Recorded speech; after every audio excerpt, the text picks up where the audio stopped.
একটা বিতর্ক হতে পারে, টেস্টে সেরা অলরাউন্ডার কে, সাকিব নাকি অশ্বিন? না, মোটেও অবান্তর নয়। সময় ও পরিস্থিতি বিবেচনায় এ নিয়ে বিতর্ক হতেই পারে।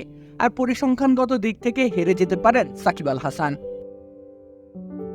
চেন্নাই টেস্টের প্রথম দিনটা পুরোপুরি হতে পারত বাংলাদেশের, কিন্তু তেমনটি হতে দেননি রবিচন্দ্রন অশ্বিন। টেস্ট ক্যারিয়ারে ব্যক্তিগত ষষ্ঠ সেঞ্চুরি তুলে নিয়েছেন ডানহাতে এই অলরাউন্ডার। যদিও ক্যারিয়ারের শুরুতে অলরাউন্ডার তকমা তার নামের পাশে সংযুক্ত হয়নি, তিনি তখন ছিলেন কেবলই বোলার। স্পিন ঘূর্ণিতে বাজিমাত করতেন অশ্বিন। কিন্তু সময় যত গড়িয়েছে তিনি ততই নিজের ব্যাটিংকেও করেছেন শানিত। আর সেটার সুফল তিনি ক্যারিয়ারে যেমন পেয়েছেন, তেমনি বাংলাদেশের বিপক্ষে প্রথম টেস্টেও পেয়েছেন। তাতে করে সবচেয়ে বেশি উপকৃত হয়েছে ভারতের ক্রিকেট। টাইগার পেসার হাসান মাহমুদের সুইয়ে কুপকাত ভারতের টপ অর্ডার। 144 রানেই নেই ভারতের 6 উইকেট। এমন দুঃসময়ে পড়তে হবে ভারতকে, সেটা ছিল কল্পনাতীত। তেমন এক পরিস্থিতি থেকে ভারতকে টেনে তুলেছেন অশ্বিন। মূলত তিনি 22 গজে এসে কাউন্টার অ্যাটাক পদ্ধতি বেছে নেন। টাইগার পেসারদের চাপকে বাউন্ডারির ওপারে নিয়ে ফেলেন অশ্বিন। এভাবেই আপন হয়ে উঠুক সবাই ইসপির আপন করা স্বাদে। ইসপি, আপন করা স্বাদ। এরপরই মূলত ঘুরে দাঁড়ানোর রসদ খুঁজে পায় ভারত। তাকে যোগ্য সঙ্গ দিয়ে যান রবীন্দ্র জাদেজা। অথচ হওয়ার কথা ছিল উল্টো।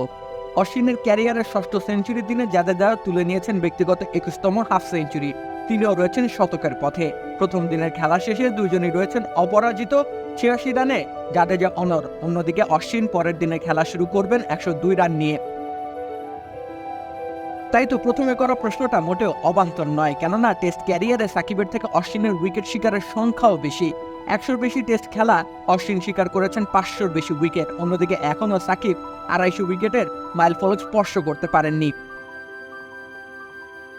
যদিও রানের বিচারে সাকিব এগিয়ে রয়েছেন সাদা পোশাকে, সেটা হওয়াও স্বাভাবিক, কেননা সাকিব শুরু থেকেই অলরাউন্ডার হিসেবে ক্যারিয়ারে এগিয়ে গেছেন। অন্যদিকে অশ্বিন বোলার থেকে নিজের ব্যাটিং সক্ষমতার প্রমাণ রেখে হয়েছেন অলরাউন্ডার। সাকিবের প্রায় 4,500 রানের বিপরীতে অশ্বিনের রান প্রায় 3,500। তবে সেঞ্চুরিতে অশ্বিন ছাপিয়ে গেছেন সাকিব আল হাসানকে। চেন্নাই টেস্টে সেঞ্চুরির মধ্য দিয়ে 6 নম্বর সেঞ্চুরির দেখা পেয়ে গেছেন ডানহাতি এই অলরাউন্ডার। অন্যদিকে সাকিবের সেঞ্চুরি সংখ্যা 5টি। সার্বিক দিক বিবেচনায় লাল বলে ক্রিকেটে অশ্বিনকে রাখা যেতে পারে সাকিবের উপরে। তাছাড়া চেন্নাইয়ের চেনা আঙ্গিনায় অশ্বিন নিশ্চয়ই শতক হাঁকিয়ে থেমে থাকতে চাইবেন না। ব্যক্তিগত অর্জনের মুকুটে যুক্ত করতে চাইবেন নতুন পালক। তাতে করে আখেরে লাভটা হবে ভারতেরই। রাকিব হোসেন রুম্মান, খেলা 71।